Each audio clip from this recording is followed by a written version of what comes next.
बिस्मिल्लाहिर्रहमानिर्रहीम। मोहतरम ख़वातीन और हज़रात, अस्सलाम वालेकुम। मैं उम्मीद करता हूँ कि आप और आपके घर वाले खैरियत से होंगे। हम आपको हिस्ट्री ऑफ पाकिस्तान एक तरतीब के साथ पढ़ा रहे हैं। तो पॉलिटिकल हिस्ट्री ऑफ पाकिस्तान का ये टॉपिक नंबर 11 है, ज़ियाउल हक एंड पाकिस्तान। लेक्चर नंबर 68 है पाकिस्तान अफेयर्स का। तो पीसीओ यानी प्रोविजनल कॉन्स्टिट्यूशनल ऑर्डर की मदद से मुल्क के सदर को ये इख्तियार था कि वो अपनी मर्जी की काबीना खुद चुन सकता है, बना सकता है। तो ज़ियाउल हक ने अपनी एक काबीना बनाई जिसको मजलिस शूरा कहा जाता है। इसकी मदद से ज़ियाउल हक के लिए सियासी मामलात हल किए जाते थे और इन्हीं लोगों को सियासी तौर पर तैयार भी किया जा रहा था ताकि यही लोग बाद में इलेक्शन लड़ सकें, ताकि ज़ियाउल हक और मजबूत हो सके। वफाकी कौंसिल के लिए गवर्नर को बहुत मोहतात होकर लोग चुनने थे, जो कि ब्यूरोक्रेट्स और खुफिया एजेंसियों के लोगों की रिपोर्ट्स के मुताबिक चुनने थे। इसके अलावा उनका खानदान, चाल चलन कैसा है, ये सब देखा गया और बहुत सारे जमींदारों के बच्चे भी आसानी से आला इक्तदार तक पहुंच गए, क्योंकि जो ताकतवर है वो अपने आप को बहुत अच्छे तरीके से रिप्रेजेंट कर सकता है और उसके पास ऐसी सलाहियतें मौजूद होती हैं। 1981 के आखिर तक लोगों का इंतखाब हो चुका था और वफाकी कौंसिल एक सदारती ऑर्डिनेंस की मदद से नाफिज कर दिया गया था और बहुत सारे मामलात भी हल किए गए थे। तो ये एक आर्जी निज़ाम था जो कि मार्शल लॉ की मदद से राइज किया गया था। अगर हम देखें कि सदर ने तकरीबन 350 लोग तैनात करने थे, 350 लोगों को तैनात करना था, जिनमें से उलमाए कराम, खवातीन, किसान, मजदूर, अकलियत और दीगर शूबों के लोगों को वफाकी कौंसिल में शामिल करना था। कौंसिल का एक चेयरमैन और वाइस चेयरमैन भी होना था जो कि सूबों से आना थे और सब के सब सदर की तरफ से तैनात होने थे। कौंसिल ने आईनी मामलात पर सदर को मशवरे देने थे कि कैसे मामलात चलाए जाएंगे और बजट वगैरह पर भी कौंसिल के मशवरे सुने जाने थे।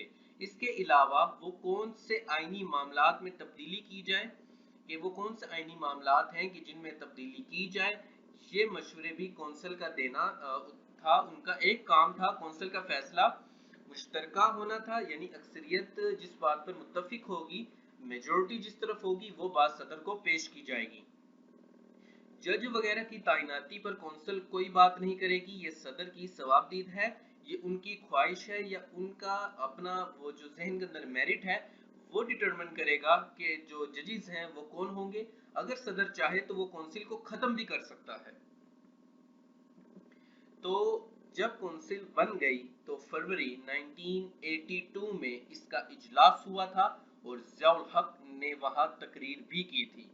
ख्वाजा मोहम्मद सफदर को जो कि एक बुजुर्ग सियासतदान थे और मुस्लिम लीगी थे, उनको चेयरमैन बनाया गया था।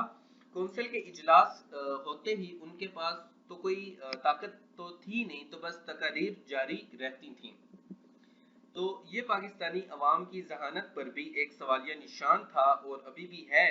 और उनकी उस वक्त की थोड़ी बहुत तो क्या, अगर मेंटल लेवल पे देखा जाए तो बेइज्जती थी कि एक बराए नाम कौंसिल जहां पर तकारीर के मुकाबले के सिवा कुछ नहीं होता और सब लोग सुख का सांस लिए अपने घरों के अंदर बैठे हुए हैं और all in all one man show है।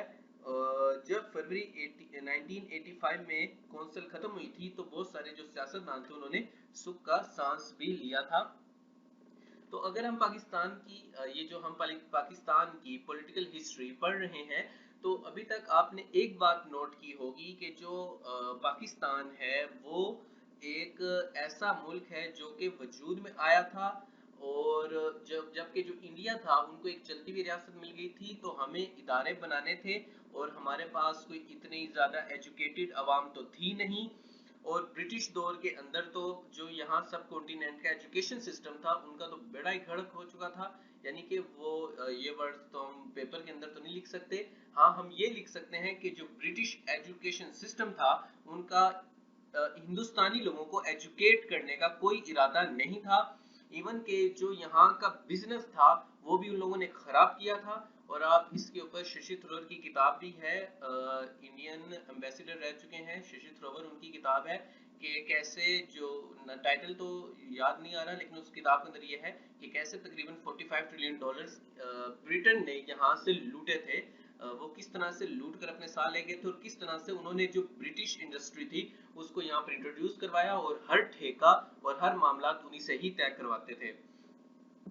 तो इसके अलावा अगर हम मजलिस शुरा की बात करें तो वो एक बराए नाम मजलिस शुरा थी, और उसके अंदर कुछ इतने कुछ खास मामलात भी नहीं थे, वन मैन शो था।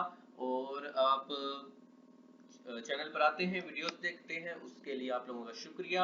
आप हमारा दूसरा चैनल रिमाउ स्टूडियो भी देख सकते हैं for drama poetry and writing, और आप हमें फेसबुक और इंस्टाग्राम पर भी फॉलो कर सकते हैं लेटेस्ट अपडेट्स के लिए। तो चैनल पर बार बनाने के लिए और वीडियोस देखने के लिए आप सभी लोगों का बहुत बहुत शुक्रिया। अल्लाह हाफिज।